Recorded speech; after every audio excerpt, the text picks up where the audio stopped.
महाराष्ट्र के deputy chief minister इस तारीखी शहर को आए थे और आकर गैर जरूरी मेरा नाम अपनी जबान पर लाए। हाँ, देवेंद्र फडणवीस बोले, सुनो ओवैसी, ए देवेंद्र फडणवीस, याद रखो तुम मेरी जबान का मुकाबला नहीं कर सकते ना। अगर तुम मोदी अमित शाह भी बैठ गए तो मेरी जबान का मुकाबला नहीं कर सकते। इन्हों क्या बोले, ए ओवैसी, वो क्या बोले, ये वोट जिहाद, धर्म युद्ध। हम इलेक्शन कमीशन ऑफ इंडिया से पूछना चाहते हैं, क्या ये जबान इलेक्शन के कानून के ताबे है या उसके खिलाफ है? इलेक्शन कमीशन ऑफ इंडिया जवाब दो। ये महाराष्ट्र के चीफ इलेक्टोरल ऑफिसर से हम पूछना चाह रहे हैं, मेरा नाम लेकर जिहाद का नाम लिया जा रहा है, धर्म युद्ध का नाम लिया जा रहा है, क्या ये इलेक्शन कानून के खिलाफ नहीं है? क्या ये मॉडल कोड ऑफ कंडक्ट के खिलाफ नहीं है? ये लोकशाही है, जमहूरियत है, यहां पर धर्म युद्ध और जिहाद कहां से आ गया फडणवीस? खैर, तुमने बोला, अब तुमको खुजली होगी अब जब मैं बोलूंगा यहां से। अब सुनो देवेंद्र फडणवीस, तुमने कई एमएलएस को खरीद लिया, चोरी कर ली, तो तुमको क्या बोला जाए? डाकू बोला जाए या चोर बोला जाए? तुमने महाराष्ट्र से एक ड्रग पार्क का प्रोजेक्ट आ रहा था 3,000 करोड़ का, टाटा एयरबस का प्रोजेक्ट 22,000 करोड़ का महाराष्ट्र को आ रहा था, वेदांता फॉक्सकॉन का 1,55,000 करोड़ का प्रोजेक्ट आ रहा था, मेडिकल की इक्विपमेंट बनाने का प्रोजेक्ट आ रहा था 4,024 करोड़ का। अरे देवेंद्र फडणवीस, तेरे को इतनी हिम्मत नहीं हुई, तू रोक दिया उसको, गुजरात कहीं को जाने दिया रे? हाँ, 1,80,000 करोड़ का प्रोजेक्ट महाराष्ट्र को नहीं आया, गुजरात को चले गया। क्यों? तुम तुम्हारे पप्पा जी से डर गए थे मोदी के? ये फिर आप देखो, और हम बताना चाह रहे हैं, फडणवीस ये समझते हैं क्योंकि वो फडणवीस हैं तो असदुद्दीन ओवैसी को दबा सकेंगे, क्योंकि वो फडणवीस हैं तो ये चाहते हैं कि लोग उनके पैरों के पास बैठ जाएं। वो फडणवीस हैं तो ये समझते हैं कि वो मुझे जिहाद या धर्म युद्ध के नाम से पुकारेंगे। वो फडणवीस हैं तो समझते हैं कि मैं असदुद्दीन ओवैसी को नीचे गिराऊंगा। अरे देवेंद्र फडणवीस, तुम जिस चीज को लाना चाहते हैं ना औरंगाबाद में, वो चीज कभी नहीं आएगी इंशाअल्लाह ताला। मैं लिख के रख रहा हूं, वो इसलिए नहीं आएगी फडणवीस क्योंकि बाबा साहिब अंबेडकर ने जो संविधान बनाया उसमें फडणवीस भी बराबर है, ओवैसी भी बराबर है, कोई ऊपर कोई नीचे नहीं है। और फडणवीस, मैं तुमको चैलेंज कर रहा हूं, तुम महाराष्ट्र में किधर भी हो, तुम्हारी जबान पर दूल्हे भाई का नाम तो आ गया ना। अब तुमसे मैं कह रहा हूं फडणवीस, तुम्हारी जबान से जरांगे पाटिल का नाम निकलेगा, जरांगे पाटिल का नाम निकलेगा फडणवीस, तुम्हारी जबान लड़खड़ा जाएगी जरांगे पाटिल का नाम लेने से। बोलो, हिम्मत है तो बोलो फडणवीस, जरांगे पाटिल बोलो। तुम नहीं बोलेंगे? बोलेंगे नहीं नहीं, ओवैसी बोल सकता हूं, दूल्हे भाई है, मेरे भाईजान है, बोलूंगा। अब भाईजान किसको बोलते मालूम ना, लाइटर वेन में, मगर जरांगे पाटिल का नाम नहीं लेंगे फडणवीस। तुम फडणवीस बोलो, जरांगे पाटिल नहीं बोल सकेंगे। डर नहीं लगता, कच्ची हो जा रही पोरों की। और देवेंद्र फडणवीस, तुम बार बार जिहाद जिहाद बोलते। सुनो फडणवीस, तुम्हारा हीरो जेल में बैठकर अंग्रेजों को लव लेटर लिख रहा था। हमारे उलमाए किराम माल्टा की जेल में और जेल के मैदान में मौलाना हुसैन अहमद मदनी, मौलाना महमूद उल हसन अंग्रेजों के सामने झुके नहीं, सीना तान कर खड़े हो गए। सुनो फडणवीस, अल्लामा फजल खैराबादी काला पानी की जेल में थे।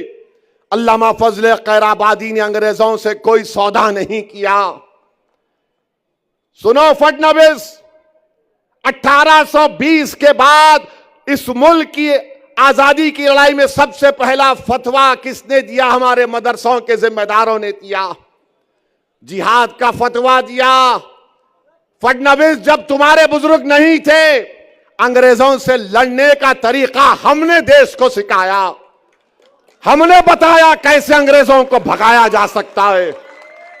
तारीख गवाह है कि दिल्ली की जामा मस्जिद से लेकर वो जो पंजाब का पाकिस्तान का बॉर्डर है मौजूदा, उन झाड़ों और पेड़ों पर हमारे उलमाए किराम की लाशें फकर से लटक रही थी। वो लटक तो रही थी मगर पुकार पुकार कर पैगाम दे रही थी तुम जैसे फडणवीस लोगों को कि देखो, इस देश से हमने मोहब्बत की और इस देश को आजाद कराने के लिए हमने अपना सब कुछ कुर्बान कर दिया। आज फडणवीस बोलते जिहाद। फडणवीस, तुमको जिहाद फडणवीस क्या बोले? ओट जिहाद। अभी लैंड जिहाद हो गया, लव जिहाद हो गया, एग्जाम जिहाद हो गया। अब फडणवीस, आरएसएस, बीजेपी बोल रही ओट जिहाद। यानी धूलिया में मालेगांव सेंट्रल की सीट से बीजेपी के उम्मीदवार को वोट नहीं मिला तो फडणवीस बोल रहे ओट जिहाद। हमको सेंट्रल मालेगांव से वोट नहीं मिले, जहां तुम्हारे को वोट नहीं मिला वहां जिहाद हो गया। जहां तुम्हारे को हार गए वहां जिहाद हो गया। तुम गुजरात में भी एक सीट हार गए, कैसा हारे बोलो? तुम हैदराबाद में मेरे खिलाफ हार गए, कैसा हारे बोलो?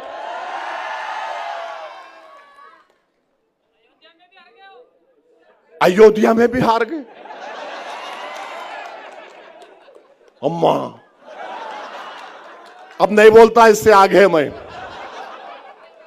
बोलो फडणवीस, कैसा हारे? मोदी की मेजॉरिटी कितनी कम हो गई? बहुत कम हो गई मोदी की। कुछ भी अच्छा नहीं बना रहे उन्होंने। अब बोलो, मगर मेरे भाई मालेगांव सेंट्रल की बात फडणवीस ने की। 1818 में अंग्रेजों और मराठाओं की जंग हुई थी, तीसरी जंग।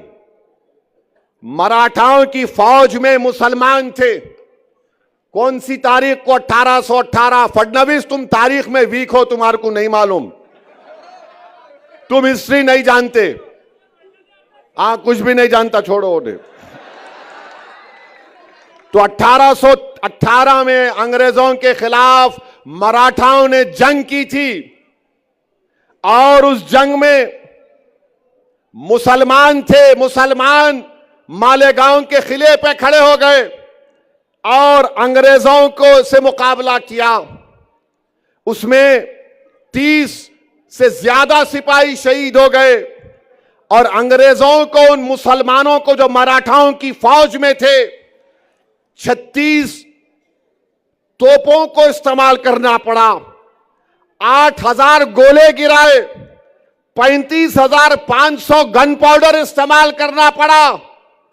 फडणवीस, ये वो मुसलमान जो मराठाओं की फौज में मालेगांव के किले में खड़े हो गए थे और अंग्रेजों को मुकाबला किया। फडणवीस, तुम्हारे पूर्वज नहीं थे, ओवैसी के पूर्वज थे जो अंग्रेजों से जिहाद कर रहे थे। और फिर 1921 में मालेगांव में इनकलाबियों ने खिलाफत नॉन कॉपरेशन मूवमेंट के बाद मालेगांव के किले पे चढ़ गए, अंग्रेजों का झंडा हमने निकाला, फडणवीस तुम्हारा हीरो नहीं निकाला। हमारे बुजुर्गों ने झंडा निकाला, मालेगांव शहर को कब्जा कर लिया, और उसके बाद अंग्रेजों ने क्या किया? बोलो फडणवीस, मरने वालों में, शहीदों में तुम्हारा नाम था या ओवैसी के बाप दादा का नाम था? बोलो नाम क्या था? सुनो फडणवीस, शहीदों का नाम जिन्होंने 1921 में अंग्रेजों का झंडा निकालकर हिंदुस्तान के झंडे को लहराया, शहीदों में नाम सुलेमान शाह, इस्माइल अल्लाह रखा, शाहीन बिखारी, शाबान बिकारी, बुद्धू फरीदास, अब्दुल गफ्फार, ये तमाम को फांसी पे लटका दिए फडणवीस। तुम्हारा हीरो अंग्रेजों को लव लेटर लिख रहा था, I love you, I love you. हम आई लव यू नहीं बोले अंग्रेजों को, हम बोले वी हेट यू, तुमको निकलना पड़ेगा भारत से। तुम आकर हमको जिहाद सिखाओगे फडणवीस? अरे तुम जिहाद का जे नहीं जानते, तुम हमको क्या पूछ रहे हो? और हमारे बुजुर्गों ने अब्दुल्ला खलीफा, मोहम्मद हुसैन, इन लोगों को भी जेल में अंग्रेजों ने मार मार कर शहीद कर दिया। तो मेरे अजीज दोस्तों और बुजुर्गों, आज 20 नवंबर के दिन भी आपको एक फैसला करना है, या बुज़दिली या बहादुरी का मुजाहरा करना पड़ेगा। आप बुज़दिली का मुजाहरा करेंगे या बहादुरी का मुजाहरा करेंगे? बताओ, सोचकर हाथ उठाओ। क्योंकि मालेगांव में जो शहीद अंग्रेजों का झंडा उतारे थे, सुलेमान शाह, इस्माइल अल्लाह रखा, शाबान बिखारी, बुद्धू फरीद, अब्दुल गफ्फार की रूहें पुकार पुकार कर कह रही, अगर अल्लाह हमको सुनने की ताकत देगा, औरंगाबाद की सरजमीन पर बसने वालों, तुम क्या बहादुरी के मुजाहरे करोगे या बुज़दिली के मुजाहरे करोगे? बताओ, आप बहादुरी के मुजाहरे करेंगे या बुज़दिली के मुजाहरे करेंगे? आपको बताना पड़ेगा। आप उम्मीद पर फैसला करेंगे या खौफ पर फैसला करेंगे? बताओ, आप उम्मीद पर फैसला करेंगे, आप बहादुरी को अपनाएंगे? तो फिर आप बताइए, आज 20 नवंबर के दिन आप 1 घंटे की कुर्बानी देंगे या अपने मुस्तकबिल को आप तकालीफ में गुजारेंगे? 20 नवंबर के दिन आपको इंशाअल्लाह, मुझे यकीन है कि आप बहादुरी के मुजाहरे करेंगे, आप खौफ को करीब आने नहीं देंगे, आप उम्मीद के ऊपर मंजलिस को वोट देंगे, आप 1 घंटे की कुर्बानी देंगे, अपने वोट को इस्तेमाल करने जाएंगे। मेरे अजीज दोस्तों और बुजुर्गों, बहुत से लोग असदुद्दीन ओवैसी के बारे में बातें करते हैं, तुम उनका हिस्सा नहीं बने, तुम इनका हिस्सा नहीं बने। अरे मेरे भाई, दीवाने हैं क्या तुम लोग? जब मेरे हिस्से में अल्लाह ने औरंगाबाद के गरीबों के दिलों में मोहब्बत डाली, मैं यही हूं, मेरा हिस्सा यही है। इसीलिए किसी शायर ने कहा था, मैं इसीलिए हुजूम का हिस्सा नहीं बना, मैं इसीलिए हुजूम का हिस्सा नहीं बना, सूरज कभी नुजूम का हिस्सा नहीं बनता, सूरज तारों का हिस्सा नहीं बनता। याद रखो, याद रखो, सूरज तारों का हिस्सा नहीं बनता। और औरंगाबाद के उन गयूर नौजवानों को पैगाम दे रहा हूं कि शायर ने अच्छा कहा था कि देख जिंदा से परे रंगे चमन जोशे बहार, देख जिंदा से परे रंगे चमन ने जोशे बहार, रक्स करना है तो फिर पांव की जंजीरों को ना देख नौजवान। तुमको नौजवानों 20 नवंबर के दिन एक तारीख को रकम करना है। और आप जानते हैं कि ये जो यहां का ईस्ट का बीजेपी का एमएलए है, इन्हों क्या किए? कोई काम किए इन्हों? कहीं पर मैं दौरे कर रहा हूं, डेवलपमेंट क्या हुआ? आप जानते हैं कि औरंगाबाद में पीने के पानी की लाइन टंकी है और उस टंकी का काम करवाना था, उसकी लाइफ खत्म हो चुकी है। इम्तियाज जलील के जमाने में उस टांकी के ताल्लुक से पानी की टांकी को सही बनाना है, वो जमीन अलॉट नहीं करते।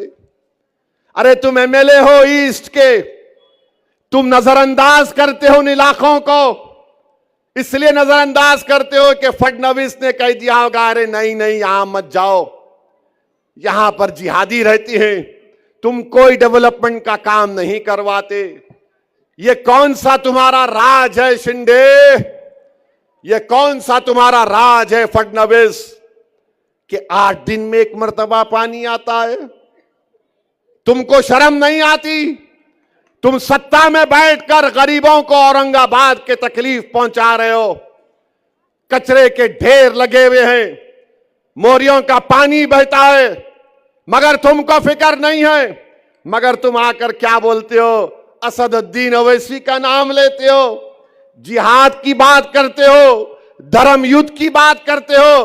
अरे देवेंद्र फडणवीस, तुमने औरंगाबाद को पानी नहीं पिलाया।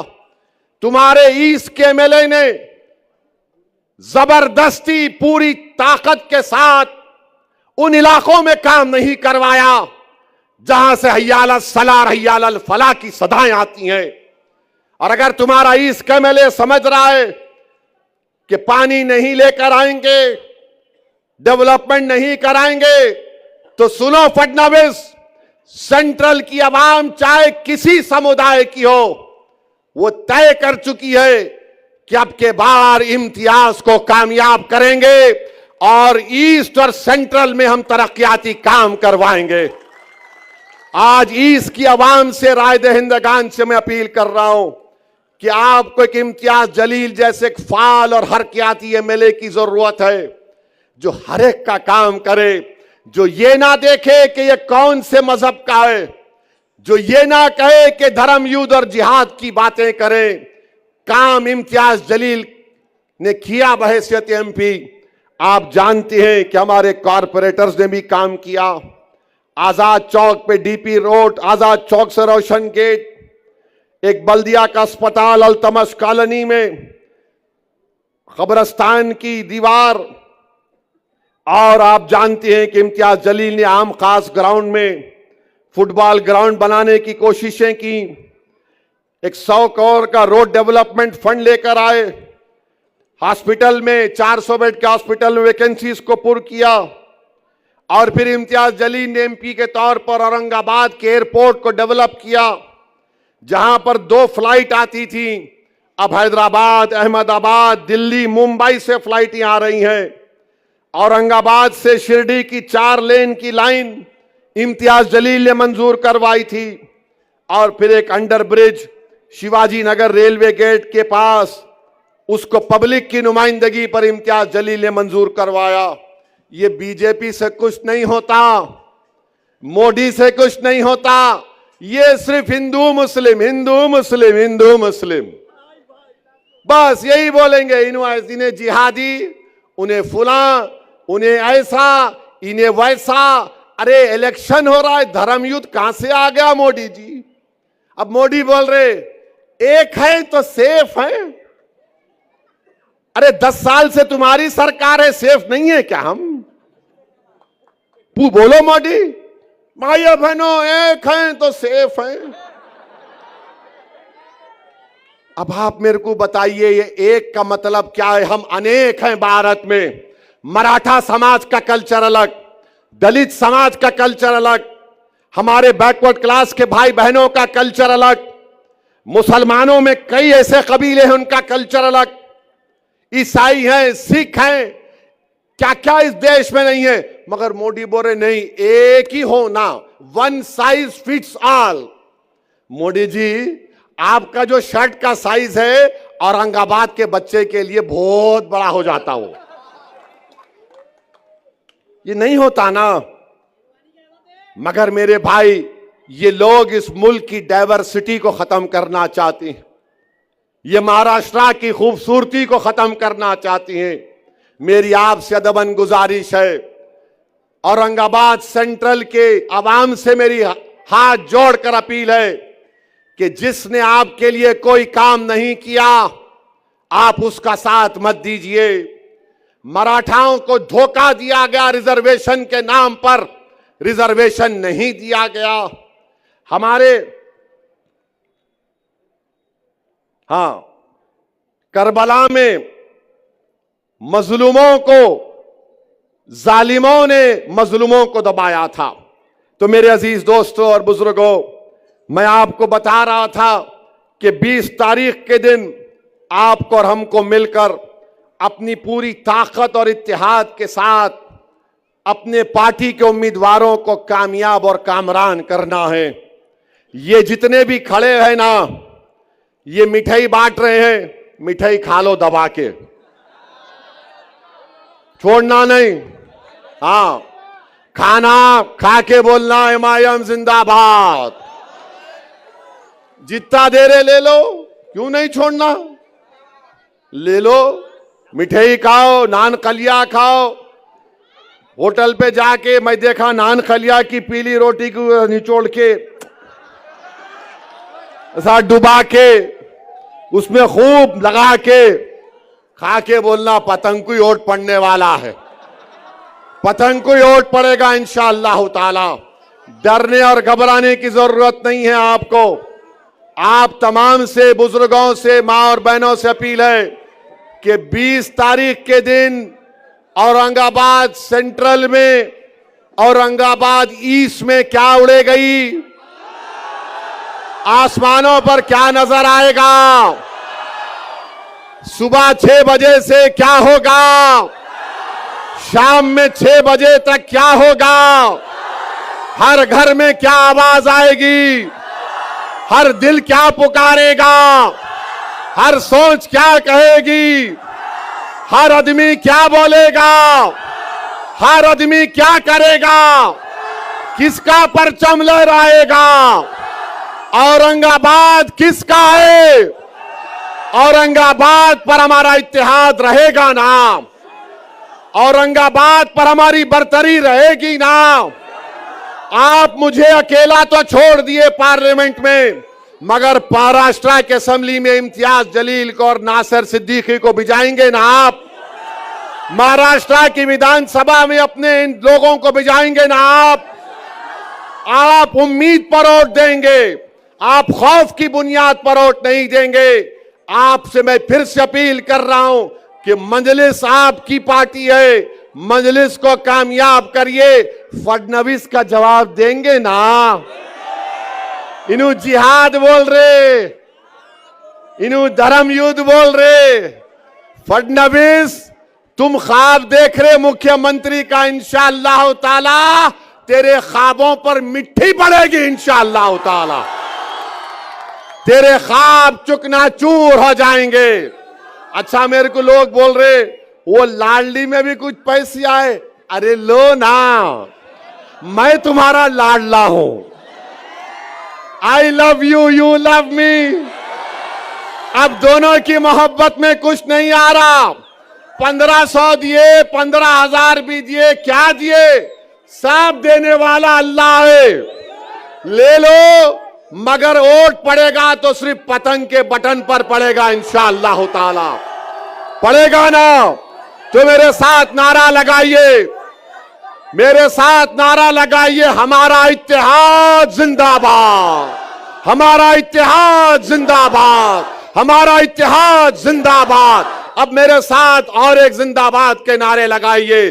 बाबा साहेब अंबेडकर, बाबा साहेब अंबेडकर, छत्रपति शिवाजी जिंदाबाद, छत्रपति शिवाजी जिंदाबाद, मुजाहिदीन आजादी जिंदाबाद, मुजाहिदीन आजादी जिंदाबाद। अस्सलाम वालेकुम व रहमतुल्लाह व बरकातहू। जरा एक्शन, अभी एक्शन, पूरा एक्शन, हर तरफ एक्शन होगा 20 तारीख के दिन। सलाम वालेकुम।